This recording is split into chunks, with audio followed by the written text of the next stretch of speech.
Oh hey guys, I love celebrating anniversaries. It's probably my favorite time of the year. In fact, today is the 1 second anniversary of me announcing to people that I love anniversaries. I'm still waiting on my cake. Gaming anniversaries. It's a really cool thing for the video game industry, and how can you not like anniversaries? That's like not having a soul. To celebrate a video game series reaching a certain yearly milestone, gaming companies will often do something pretty memorable to commemorate such an accomplishment. Maybe they set up an orchestra to play some nostalgic songs, or release a special book about the game, or even a collector's item for fans to purchase, like this $200 statue for BioShock. And this might be the stupidest thing you can ever purchase if it weren't for this $800 statue for God of War. However, not every game gets this treatment. Some games people just don't really care about, and they'll get a small notice from a company, nothing ever really spectacular. Maybe a company will make a small post on social media or on their website, or discount the games on a digital storefront, or upload an anniversary video or something. But by far, one of the coolest ways that game companies can celebrate their games is by re-releasing them to the general public,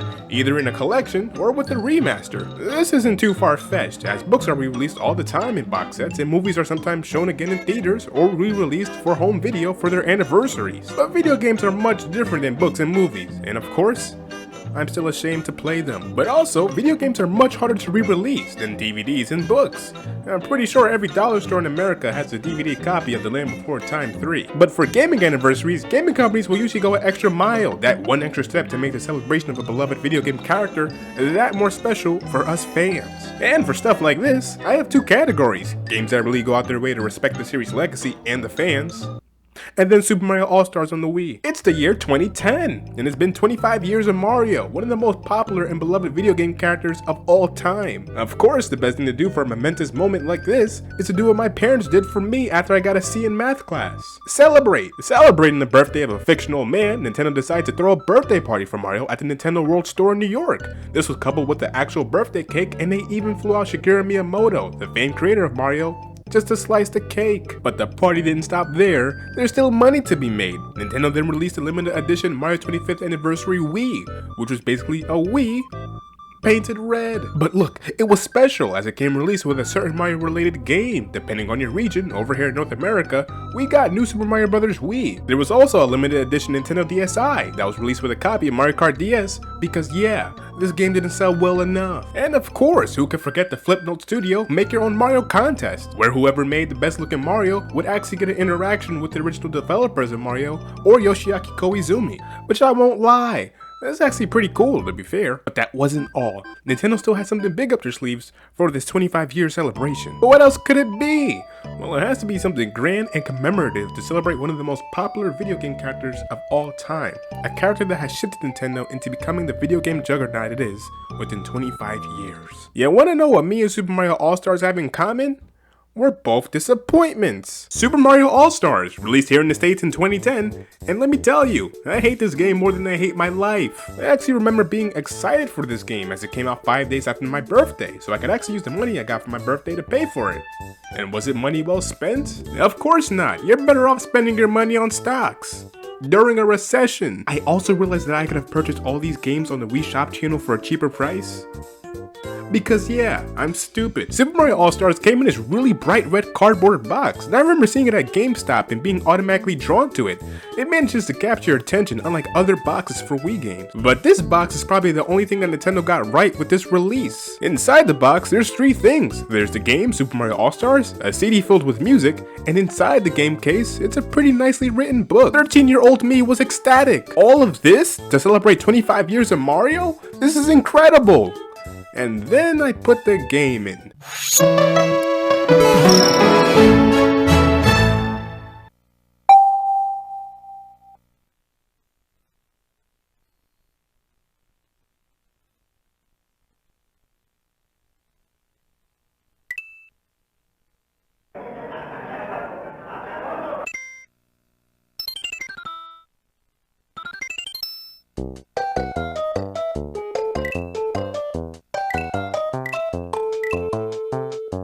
And then I realized I was duped. I remember looking at the screen and seeing the words 1993 at the bottom of the screen and thinking, I I think I've been lied to. Super Mario All-Stars on the Wii turns out to be a SNES game, surprisingly called Super Mario All-Stars. So yep, the celebration for Mario's big 25th anniversary is a resold 17-year-old game from 1993. And the worst part is that there's another version of this game that came out in 1994.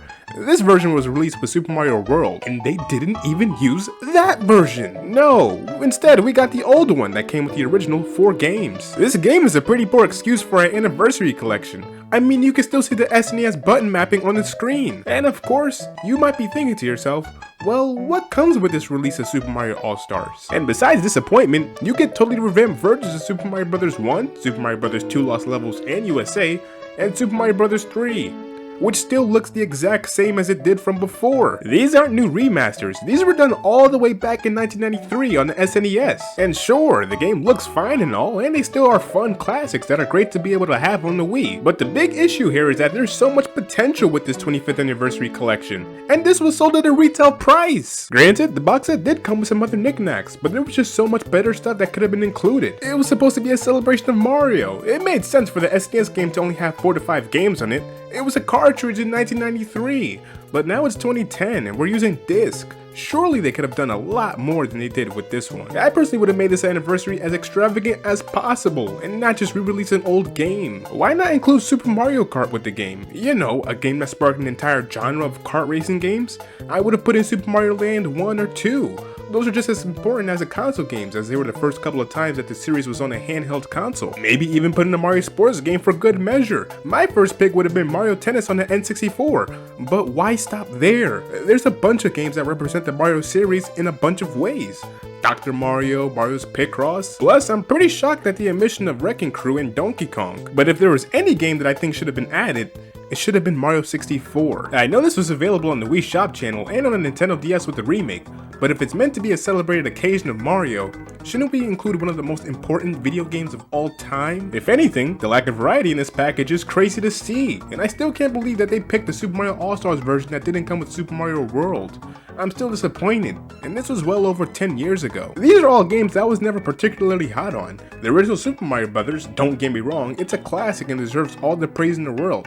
But I played it and seen it so many times, I'm kinda sick of it. Super Mario Bros. 2 The Lost Levels is kind of like torture, and it's not really that fun of a game. I'm a bit more positive for Super Mario Bros. 2 USA.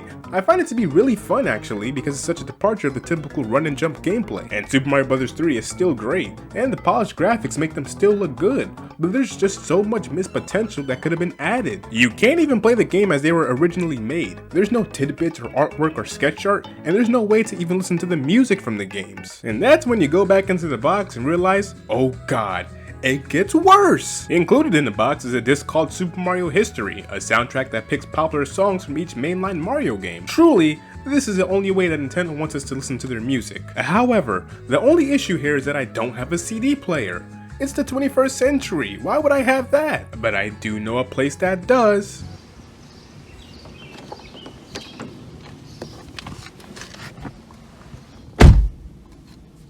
Listening to the soundtrack, it's pretty short. Okay, so this has the same issues as Super Mario All-Stars. It only covers a small variety of games, and again, Super Mario is a big series spanning a wide variety of music, and the best they can give me are the main themes from each mainline game. The CD is cut into 2 sections. There's a song section, and then there's a sound effects section. This totals to about 20 tracks in all, but there's only 10 songs. Yes, 10 songs. They didn't even bother to get more music from the games that are already on here. There's only 1 track per mainline game. And alright, I get wanting to stick to the mainline games that have Super Mario in the title, but you couldn't go back and get more songs from the games that are already represented on here? There's no underground theme for Super Mario Bros. 1. There's no Dire Dire Docks for Super Mario 64. There's only 1 track per game. But again, how is this a look through Mario's history? This is just a Cliff Notes version. And hey, I can make an excuse for Super Mario All-Stars not having enough games on the collection, but why doesn't the CD have enough music on it?